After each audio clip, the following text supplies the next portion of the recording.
सरकार रही, लेकिन मेरा एक बहुत तीखा सा सवाल है, क्या आप अपनी जिम्मेवारी को पूरी तरह से निभा पाए? जो है विश्वास करके एक जनप्रतिनिधि को चुन करके भेजते हैं, लेकिन जो उसके 5 साल बाद तक फिर उन्हें समस्याओं का सामना करना पड़े। और विपक्ष की जिम्मेदारी होती है कि उन लोगों की अगर मूलभूत सुविधाएं उपलब्ध नहीं हो पा रही, विकास नहीं हो पा रही, सरकार तक आवाज़ उठाए।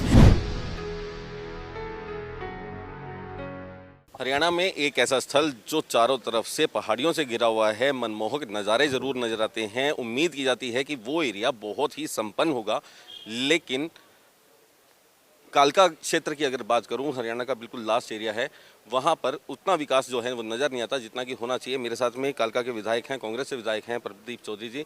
चौधरी साहब, आपका आज क्वेश्चन भी लगा हुआ था, क्या था? आज मैंने क्वेश्चन तो बहुत भेजे हैं। जो मेरे आज 3 क्वेश्चन लगे थे, एक स्टार्टेड और 2 अनस्टार्टेड। जो मेरा स्टार्टेड क्वेश्चन था, मेरा सरकार से सवाल था कि जो हमारा नगर निगम है, हमारी जो कॉरपोरेशन है पंचकुले की, इसके साथ लगता कालका विधानसभा क्षेत्र का गांव गुमथड़ा लगता है, 3-4 किलोमीटर है पंचकुला से। वहाँ आज तक आज़ादी के बाद आज तक भी सड़क नहीं है। एक पुलिया लगी हुई थी जो 5 साल से टूटी पड़ी है। तो क्या सरकार उस पुलिया को बनाएगी? क्योंकि 2019 में जो पार्लियामेंट का चुनाव था, उस गांव वालों ने चुनाव का बहिष्कार करने का फैसला किया था कि हमारे यहाँ विकास कार्य नहीं हुए, हमारी सड़क नहीं है, या जो भी है, पानी ट्यूबवेल नहीं है, ट्यूबवेल अब लगा जाके वहाँ। तो 2019 में मुख्यमंत्री जी से लोगों की बात भी टेलीफोन के माध्यम से हुई कि आप बहिष्कार ना करें, हम आपके काम करवाएंगे। तो आज मुझे जो जवाब दिया गया उसमें ये कहा गया कि 1/10/2022 से हम इसको 30/6/2023 तक बना देंगे पुलिया को। तो मैंने फिर कहा, मैं कहा जी एक पुल थोड़ा ना बहुत बड़ा पुल ब्रिज है, छोटी सी पुलिया, उनका आने जाने का साधन यही है, सड़क तो वहाँ है ही नहीं। तो मंत्री जी ने आगे से जवाब दिया कि वो ऋतु बरसाती मौसम है, अगर लगानी हो तो 1 महीने में पुलिया लग जाए, कोई बड़ी बात नहीं।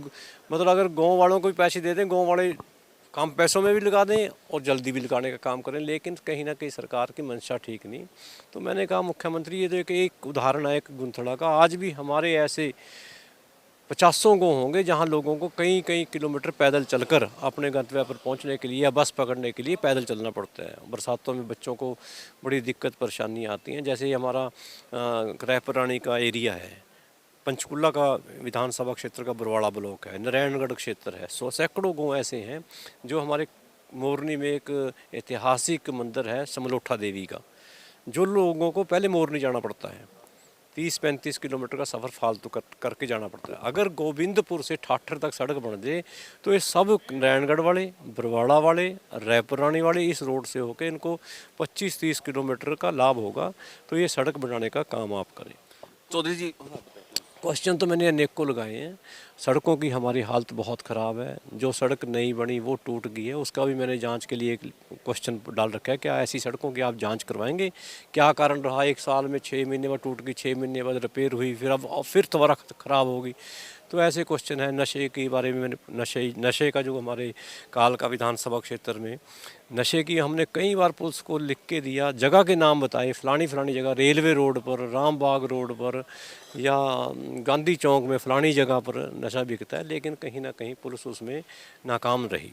नाकाम पुलिस रही, सरकार रही, लेकिन मेरा एक बहुत तीखा सा सवाल है, क्या आप अपनी जिम्मेवारी को पूरी तरह से निभा पाए? जो जिन लोगों ने आपको वोट दिया था, जिन लोगों ने आपके विश्वास करके लाया था, कि वो आज भी जो है सिर्फ इसी वजह से कि पॉलिटिकली जो है ये दिक्कतें आ रही हैं और इस वजह से उनको जो है लाभ नहीं मिल पा। नशे का मैं ये जरूर कह सकता हूँ, जैसे उस समय मेरे से पहले जरा खुला ज़्यादा था या शायद ही किन लोगों की, आज उस पर कहीं ना कहीं रोक लगी है।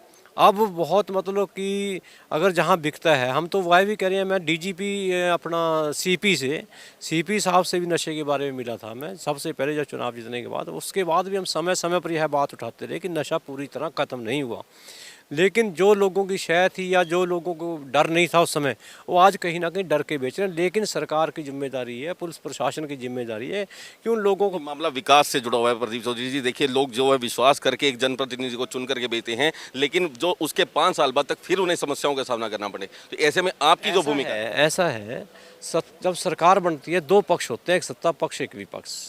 सत्ता पक्ष की जिम्मेदारी होती है लोगों को मूलभूत सुविधाएं उपलब्ध कराना, और विपक्ष की जिम्मेदारी होती है कि उन लोगों की अगर मूलभूत सुविधाएं उपलब्ध नहीं हो पा रही, विकास नहीं हो पा रही, सरकार तक आवाज़ उठाए, मीडिया के माध्यम से, इलेक्ट्रॉनिक मीडिया के माध्यम से, प्रदर्शन के माध्यम से। आप लगातार एक्टिव हैं। लगातार अपनी बात चाहे विधानसभा में हो, चाहे इलेक्ट्रॉनिक मीडिया, चाहे डीसी के माध्यम से हो, चाहे कहीं भी हमें जाना पड़ा, चाहे एसडीएम के दफ्तर भी जाना पड़ा, सड़कों को लेकर भी, नशे को लेकर भी, या पीने के पानी की दिक्कत है, कानून व्यवस्था की बात है, हम लगातार लोगों के बीच में रहते हैं। 93 से लेकर आज तक मैं लोगों के बीच लोगों की लड़ाई लड़ता हूँ।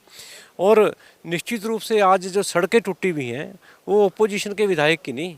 मैं तो उदाहरण देता हूँ, स्पीकर साहब का हल्का मेरे साथ लगता है। आप चाहे बरवाड़ा ब्लॉक में ना बिल्ला से आसरवाड़ी जाओ, टूटी पड़ी है।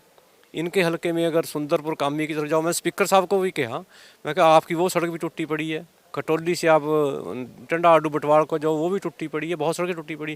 कहते नहीं बरसात करके हैं।